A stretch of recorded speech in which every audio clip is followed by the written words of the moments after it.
अस्सलाम वालेकुम बच्चों, उम्मीद है आप सब लोग खैरियत से होंगे। आज हम ये चैप्टर शुरू करने जा रहे हैं। आज इसको हम डिटेल में पढ़ने वाले हैं, एग्जाम के हिसाब से तैयारी करने वाले हैं। चाहे आप ये कभी भी देख रहे हो साल में, चाहे पेपर में आपके पास 10 महीने बचे हों या फिर 10 दिन बचे हुए हैं, हम आपको ऐसे तैयारी कराने वाले हैं कि आपके है ना फेडरल बोर्ड में 90% से ज्यादा मार्क्स आए। हम आपको इंपॉर्टेंट चीजें एग्जाम्स में क्या क्या एग्जामिनर को चाहिए होता है, ये हमारा पहला लेक्चर नहीं है। तो अगर आपको कुछ चीज समझ ना आए, कंफ्यूजन हो, तो वो इसलिए क्योंकि आपने पहला लेक्चर नहीं देखा हुआ। तो भाई पहला वाला लेक्चर देख लो और ऑर्डर में चलो, बगैर शुरू के कॉन्सेप्ट्स को पढ़े हुए ये आपको कंफ्यूजन, ये पहला लेक्चर नहीं है। अगर आपको पहला लेक्चर देखना है और बाकी सारे चैप्टर्स के भी और इन सारे सब्जेक्ट्स के भी, तो भाई आप जाओ हमारे कमेंट सेक्शन में, यहाँ पे डाली हुई है 4 लिंक।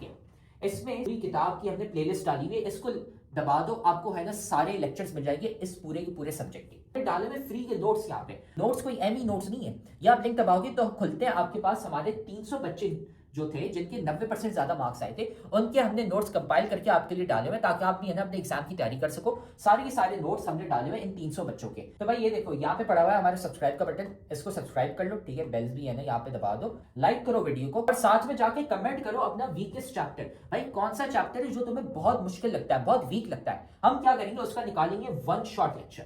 वन शॉट लेक्चर एक लंबा सा पूरे चैप्टर का लेक्चर होगा, उसमें हम आपको एग्जाम ओरिएंटेड तैयारी कराने वाले हैं ताकि आपके है ना पेपर में 90% मार्क्स आ सके। तो जाके कमेंट करो कौन सा चैप्टर आपको बहुत मुश्किल लगता है। फिर ये याद रखना कि भाई हमारे लेक्चर्स, हमारे नोट्स, सारे गेस्ट पेपर्स काम के होते हैं। ये 300 बच्चे हैं जिनके ना 90% ज्यादा मार्क्स आए थे। तो सारा मटेरियल कमेंट सेक्शन में सबसे पहला कमेंट है, वहां पे पड़ा हुआ है। और अगर आप भी उन बच्चों की तरह 90% ज्यादा मार्क्स लाना चाहते हैं तो आप भी है ना हमारी बैच ज्वाइन कर सकते हैं, जिसमें हम आपको A to Z सारी तैयारी कराते हैं सारे सब्जेक्ट्स की। है ना हमारी स्पेशल बैच नंबर 1 है, तो हमें इस व्हाट्सएप नंबर पर मैसेज कर लो। ये सारी चीजें हम आपको देते हैं और एग्जाम के हिसाब से तैयारी कराते हैं। अगर आप भी है ना 90% ज्यादा मार्क्स लाना चाहते हैं, अपने माँ बाप का नाम रोशन करना चाहते हैं। तो अब हम ये लेक्चर शुरू करते हैं। इस टॉपिक को आज डिटेल में हम पढ़ने वाले हैं।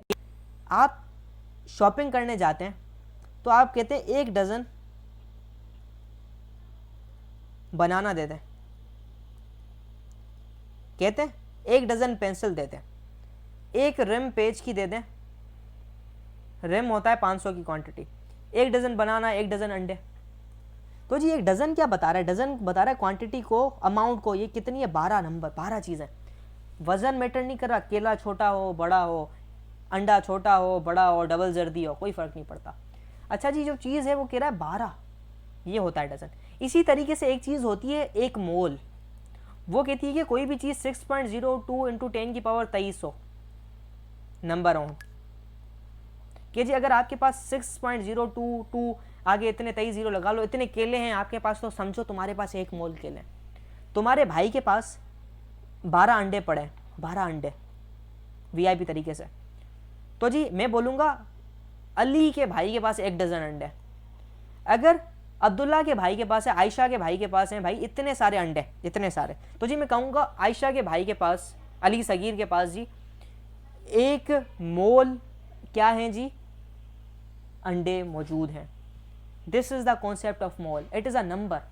हम कहते हैं कि जी 1 मोल एटम है, यानी इतने नंबर ऑफ एटम्स हैं।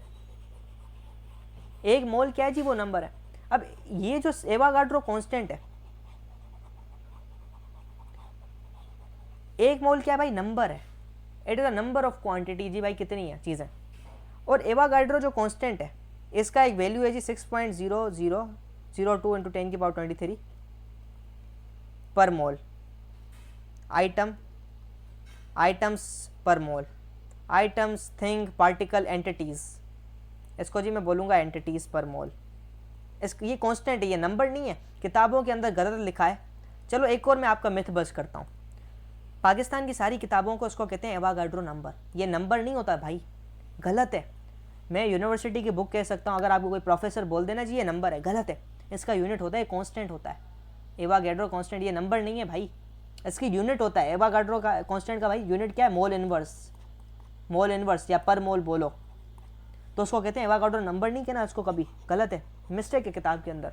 ये होता है कांस्टेंट। तो ये क्या है भाई? इतनी एंटिटीज़ पर मोल, ये नंबर है।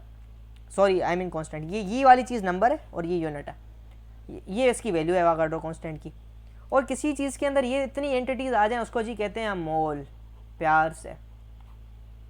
ये डेफिनेशन है, कॉन्सेप्ट है मोल का।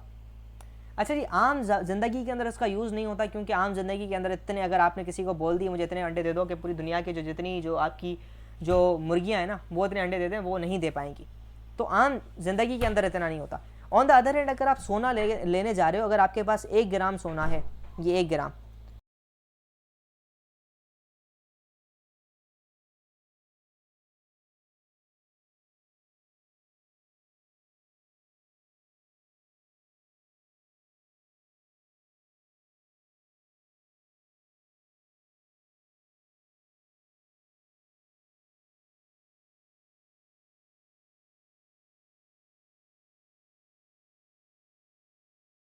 भाई ये लेक्चर तो तुम बहुत मजे से देख रहे हो, लेकिन तुम्हें पता है कि लेक्चर देखने से खाली 90% मार्क्स नहीं आ जाते। असल में भाई मार्क्स कैसे आते हैं, तो भाई ये लेक्चर देखने के बाद आपने नोट्स खुद के बनाने होते हैं और फिर साथ में आपने प्रैक्टिस भी करने होते हैं सवाल। भाई ये हमारा फेवरेट कोट है, 90% marks don't come from just hard work, they come from consistency, smart strategy and proper revision.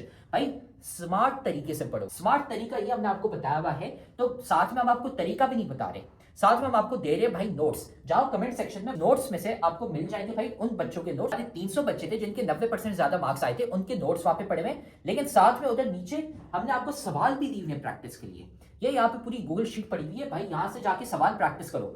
खाली ऐसा कुछ नहीं होता कि हाँ हम लेक्चर देखेंगे हमारे मार्क्स आ जाएंगे, नहीं भाई, नोट्स पढ़ने होते हैं और साथ में इनकी प्रैक्टिस भी करनी होती है सवालों की। डेफिनेशन इसको मैं सेट करके ड्राइव में डाल दूंगा। मोल की एक और डेफिनेशन होती है कि जी, एक और डेफिनेशन है प्यारी सी, कि आप जो है ना, एक एटम का मास कितना होता है, कार्बन ले लो, उसका होता है 12 AMU, ठीक है, कार्बन है ये 12 AMU। अगर आप इससे 6.02 इंटू 10 की पावर 23 एटम्स ले आओ ना कार्बन के, इसका हो जाएगा 12 ग्राम मास। तो भाई अगर आपको कोई बोले कार्बन का मोलर मास क्या होता है, आप बोलेंगे 12 ग्राम पर मोल। भाई ये क्या बता रहा है, 12 ग्राम है, 12 ग्राम वजन है पर मोल का, यानी एक मोल एटम्स का 6.02 इंटू 10 की पावर 23 एटम्स का मेस मिलके 12 ग्राम होता है। तो जी आप मोल यूज करते हैं किसी भी एटमिक मास को ग्राम के अंदर एक्सप्रेस करवाने में, 12 ग्राम पर मोल बोल दिए, क्योंकि डेली लाइफ में भाई तुम इतना छोटा यूनिट नैनोग्राम कहाँ से यूज़ करोगे, जो तुम चीज़ देख ही नहीं सकते। तो हमें रोज़मर्रा की ज़िंदगी में हम ग्राम्स के अंदर काम यूज़ कर रहे होते हैं, मोल्स के अंदर कर रहे होते हैं। ग्राम हो गए, किलो हो गया, 100 ग्राम, 50 ग्राम, और नमक हो गई, 5 ग्राम डाल दिया। तो ये होती है, इसके लिए हम मोल का कॉन्सेप्ट हमने इंट्रोड्यूस करवाया। इसी तरीके से मोलर मास क्या होता है भाई, mass of a mole of a compound, mass of the mole of substance, एक मोल का कितना मास है, ये होता है कि जी उसके कितने पार्टिकल्स मिलकर कितने भारी हों। ग्रेम एटॉमिक मास क्या होता है बच्चे, ग्रेम एटॉमिक मास क्या होता है, सिंपली इट इज सिंपली कि भाई mass of atom expressed in grams, expressed in grams। आप क्या करें, इसको ग्राम में एक्सप्लेन करें, ग्राम एटॉमिक मास वो होता है आपके भाई मोलर एटॉमिक मास है, आप ये समझे एटम का मोलर मास है। मॉलिक्यूलर मास भाई mass of molecule in terms of gram, expressed in grams।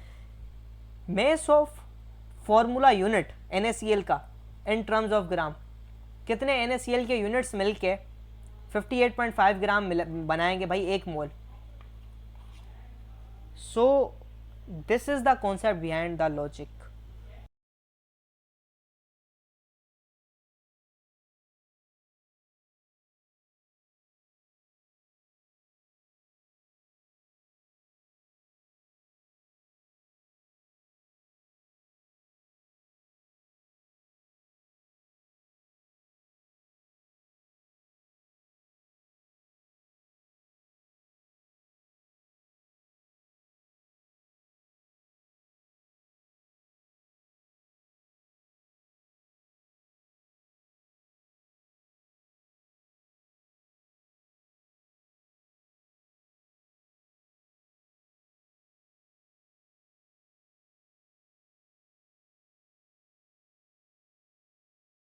तो उम्मीद है अब आपको है ना ये टॉपिक समझ आ गया होगा। हमने सारे के सारे सब्जेक्ट्स और सारे के सारे चैप्टर्स के हमने नोट्स डाले हुए हैं, लेक्चर्स डाले हुए हैं। इधर कमेंट सेक्शन में चले जाओ, नोट्स पढ़े हुए हैं, लेक्चर्स पढ़े हुए हैं, गेस्ट पेपर भी हम आपको दे रहे हैं और इंपॉर्टेंट चीजें भी बता रहे हैं ताकि आपको है ना एग्जाम की डेट्स भी पता चल जाए और आपका एग्जाम मिस ना हो जाए। सारी चीजें हमने कमेंट सेक्शन में डाली थी, वहां से है ना जाके वसूल कर लो इसको। तो आप देख रहे हो कि हमारी इतने सारे बच्चे हैं जिनके 90% ज्यादा मार्क्स आए। क्यों? सवाल देने के साथ साथ हम सिखाते हैं कि भाई आंसर कैसे लिखते हैं। आंसर लिखने का एक तरीका होता है, वो तरीका हम सिखाते हैं सिर्फ और सिर्फ हमारी बैच वाले बच्चों को, इसलिए हमारे इतने सारे बच्चे हैं जिनके 90% ज्यादा मार्क्स आए हैं। तो अगर आप भी हमारी बैच ज्वाइन करना चाहते हैं ताकि आपके भी 90% से ज्यादा मार्क्स आए, तो हमारी बैच के लिए इस व्हाट्सएप नंबर पे हमें मैसेज कर लो, आपको ये सारी चीजें मिल जाएंगी। हम आपको सिखाएंगे कि भाई आंसर कैसे लिखते हैं। टॉपर बच्चे जो 90% ज्यादा मार्क्स लाते हैं वो आंसर कैसे लिखते हैं ताकि एग्जामिनर मार्क्स काट ही ना सके, ताकि वो एग्जामिनर बोले भाई ये लो फुल मार्क्स। हमें इस व्हाट्सएप नंबर पे मैसेज कर लो और हम आपको ऐड कर लेंगे हमारी बैच में, और फिर आप भी है ना 90% से ज्यादा मार्क्स ला सकते हैं।